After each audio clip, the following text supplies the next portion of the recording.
Saudara, Assalamualaikum warahmatullahi wabarakatuh. Rekan-rekan gerbang 7 di mana saja Anda berada, ini banyak sekali ya berita-berita di media sosial tentang naturalisasi pemain Indonesia yang berada di luar negeri, yang tentunya berita-berita tersebut terkadang juga membuat kita bingung apakah memang berita ini benar adanya atau tidak ya, karena memang pemain-pemain naturalisasi di Indonesia ini yang berada berdarah Indonesia di Belanda ini cukup banyak sekali.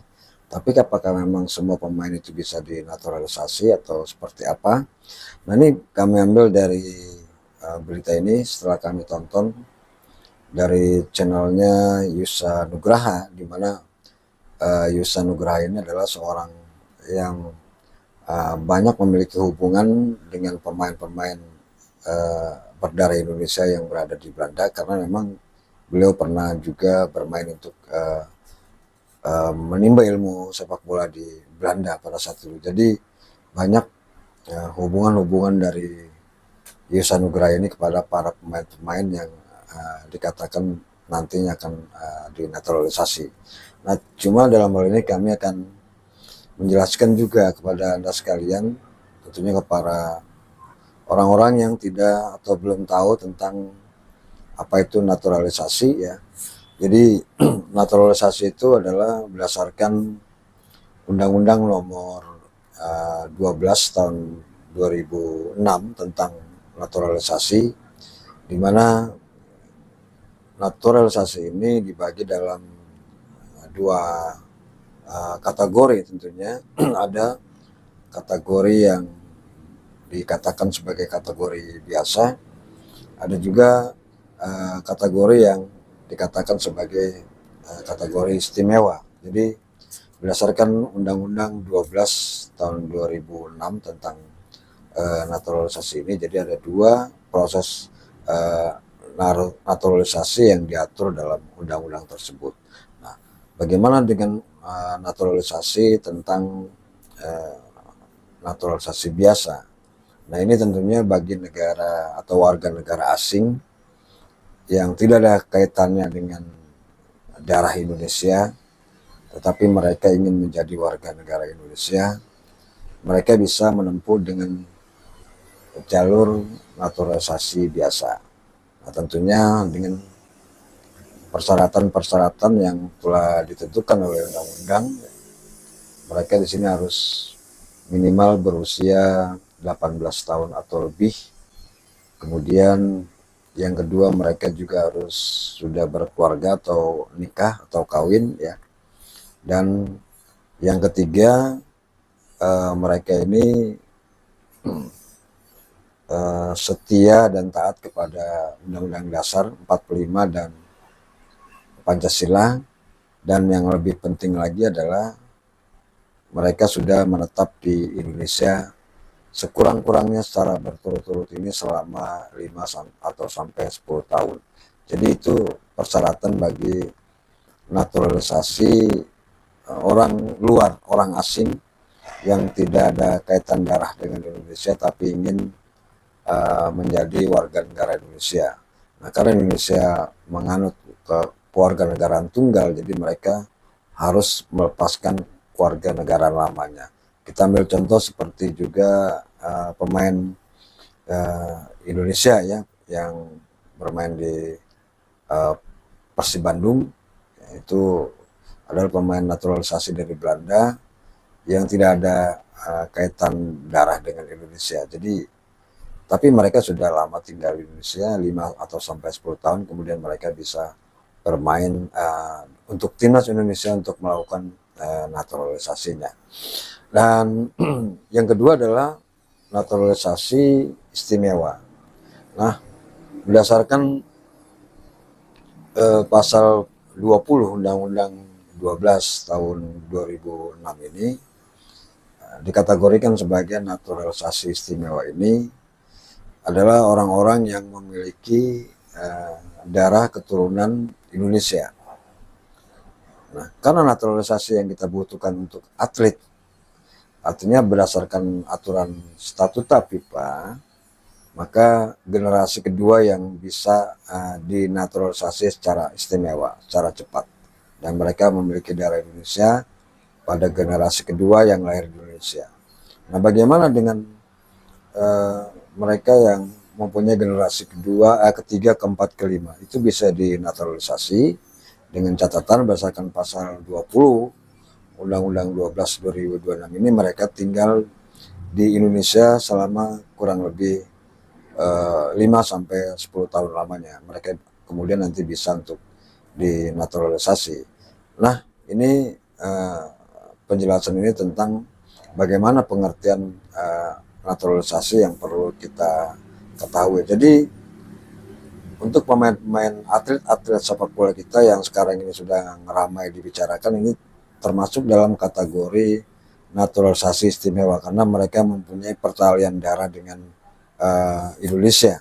Di samping juga mereka harus rela melepaskan kewarganegaraan ganda pada saat awal, ya, kemudian menjadi hanya satu kewarganegaraan, yaitu kewarganegaraan Indonesia. Dan tentunya juga setia kepada Undang-Undang Dasar 45, cinta tanah air, nasionalisme, dan juga dengan cinta dan patuh kepada Pancasila. Nah, itu persyaratan dari pengertian dua kategori naturalisasi, baik itu naturalisasi biasa dan naturalisasi istimewa. Nah, kami melihat dari channelnya Yusa Nugraha, di mana banyak channel-channel media-media sosial, baik itu YouTube maupun Twitter X, yang memberitakan tentang naturalisasi ini, dan juga banyak youtuber dari luar negeri seperti Malaysia, Singapura, Brunei yang memberitakan tentang naturalisasi. Jadi ada beberapa pemain yang sudah ramai dibicarakan di media sosial, tapi memang sulit untuk dilakukan naturalisasi. Bukan sulit tidak bisa, tetapi memang harus menunggu jangka waktu sesuai dengan peraturan Undang-Undang Nomor 12 Tahun 2006 tentang naturalisasi. Siapa saja kira-kira yang sudah ramai dibicarakan namun sulit untuk dinaturalisasi? Yang pertama itulah Joel Viro. Joel Viro ini dikabarkan tempo hari ramai untuk dinaturalisasi sebagai pemain timnas Indonesia, tetapi pada kenyataannya Yusa Nugraha, salah satu channel YouTube yang kita percaya, mereka melakukan video call dengan pemain Joel Viro ini dan mendapat jawaban bahwa Joel Viro ini adalah asli keturunan Suriname Hindia. Nah, sehingga banyak yang menyimpulkan bahwa Joel Viro tidak bisa untuk membela timnas Indonesia karena Suriname Hindia. Nah, dikatakan dalam channelnya Yusa Nugraha ini, Hindia itu adalah India. Nah, ini yang perlu sama-sama kita pelajari juga, bahwa pemerintah Hindia Belanda pada saat itu pernah mengirimkan orang-orang dari Jawa untuk bekerja di Suriname. Nah, Joel Viro mengatakan Suriname Hindia, tapi banyak orang yang mengatakan India. Nah, tentunya antara Hindia dengan India ini sangat jauh perbedaan sekali, karena memang hampir sebagian besar orang-orang Suriname itu dikirim oleh orang-orang Belanda yang ada di Indonesia dengan nama Hindia. Jadi tidak menutup kemungkinan menurut saya Joel Viro ini bisa dinaturalisasi. Yang penting latar belakangnya diketahui. Kalau dia India, maka tidak mungkin akan disebut Hindia. Tapi kalau mereka menyebut Hindia Suriname, maka itu sudah jelas akan bertalian langsung dengan Indonesia tentunya. Nah, itu ya, bukan berarti Joel Viro ini tidak bisa sama sekali, tapi masih ada kesempatan jika PSSI dan pemerintah bisa menyelidiki tentang latar belakang dari Joel Viro ini. Dan kemudian juga ada nama Maurice Mo Hinoke, di mana pemain ini juga pernah dipanggil oleh Indra Sapri untuk mengikuti turnamen di, kalau nggak salah, di Prancis atau di mana itu ya. Dan Maurice Mo Hinoke ini adalah keturunan Maluku. Cuma setelah diselidiki berdasarkan aturan yang harus dipatuhi oleh statuta FIFA, Mauresmo Hinoke ini adalah keturunan generasi kelima dari tanah Maluku. Jadi ini tidak bisa untuk dinaturalisasi, karena yang bisa dinaturalisasi berdasarkan statuta FIFA itu adalah generasi kedua atau kakeknya. Kakeknya Mauresmo itu pernah di Indonesia atau tidak. Ini bisa dinaturalisasi. Tapi kalau udah buyut ya atau generasi kelima, berdasarkan statuta FIFA ini tidak bisa dinaturalisasi. Tetapi tidak menutup kemungkinan ya, berdasarkan aturan tadi saya bilang naturalisasi istimewa ini, Mauresmo Hinoke ini kan umurnya masih 18 tahun. Kemudian kalau beliau tinggal nanti di Indonesia secara berturut-turut selama 5 tahun, kemudian pada usia 24 tahun Mauresmo Hinoke ini bisa dinaturalisasi menjadi pemain timnas Indonesia. Jadi kesempatan belum hilang ya untuk Mauresmo Hinoke, karena memang harus mematuhi tentang aturan naturalisasi berdasarkan pasal 20 Undang-Undang 12 tahun 2006 tentang naturalisasi. Nah, kemudian juga ada Rian Flamingo di sini. Di sini ada Rian Flamingo. Ini juga keturunan Jawa Surabaya kalau tidak salah berdasarkan penuturan dari Yusa Nugraha. Dan Rian Flamingo ini adalah pemain VSP Eindhoven ya, tentunya juga sama statusnya adalah orang Indonesia dulunya antara Jawa dan Surabaya atau Jawa Surabaya, tetapi memang generasinya generasi yang kesekian, jadi belum memenuhi kriteria dari apa yang dipersyaratkan oleh FIFA, yaitu generasi kedua, sama seperti Mauresmo Hinoke juga. Tetapi ini tentunya tidak akan putus sampai di situ. Barangkali nanti Rian Flamingo ini selama kurang lebih 5-10 tahun ini bisa kembali, kalau dia ingin menjadi warga negara Indonesia ini bisa. Yang penting secara berturut-turut harus tinggal di Indonesia selama kurang lebih 5 atau sampai 10 tahun. Itu persyaratannya ya. Kemudian juga ada Milion Manhrup ya. Ini juga sama seperti Mauresmo Hinoke, kemudian Rian Flamingo. Milion Manhrup ini adalah pemain PSP Eindhoven yang beliau juga pernah mengikuti tim nasional Belanda pada usia 21, dan ini agak sulit untuk kita bisa ambil untuk naturalisasinya, dan beliau juga berasal dari Jawa ya. Dan tentunya bagi mereka yang pernah bermain di tim nasional Belanda di bawah 21 tahun atau 21 tahun, ini memang sulit untuk dinaturalisasi secara istimewa menjadi pemain nasional Indonesia. Tapi tidak menutup kemungkinan untuk Milion Manhrup ini untuk menunggu dan tinggal di Indonesia selama kurang lebih 5 tahun atau 10 tahun berturut-turut. Ini mungkin nanti bisa untuk dilakukan naturalisasinya. Jadi itu saudara ya, berita-berita yang sempat beredar.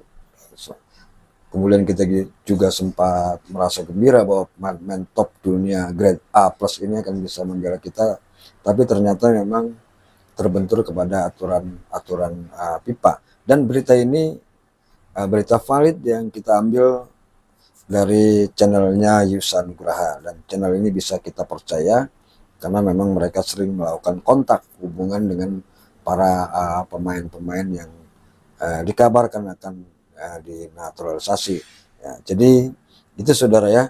Dan perlu saya tambahkan lagi sedikit, memang tidak semudah pemain-pemain luar yang akan bergabung kepada Indonesia kemudian mereka mau menjadi bagian dari pemain timnas Indonesia, karena ini nanti akan merugikan diri dia sendiri, kemudian juga tentunya federasi sepak bola yang dia tinggalkan. Kemudian banyak sekali aturan-aturan yang harus memotong gaji pemain tersebut, Sehingga memang masih banyak pertimbangan-pertimbangan. Nah, kecuali pemain-pemain yang sekarang ini sudah bergabung kepada timnas Indonesia secara sukarela, mereka mau dipotong gajinya sebanyak 30%, kemudian saat ini mereka membela timnas Indonesia dengan nasionalisme yang kita saksikan bersama-sama. Mereka memiliki rasa nasionalisme yang tinggi.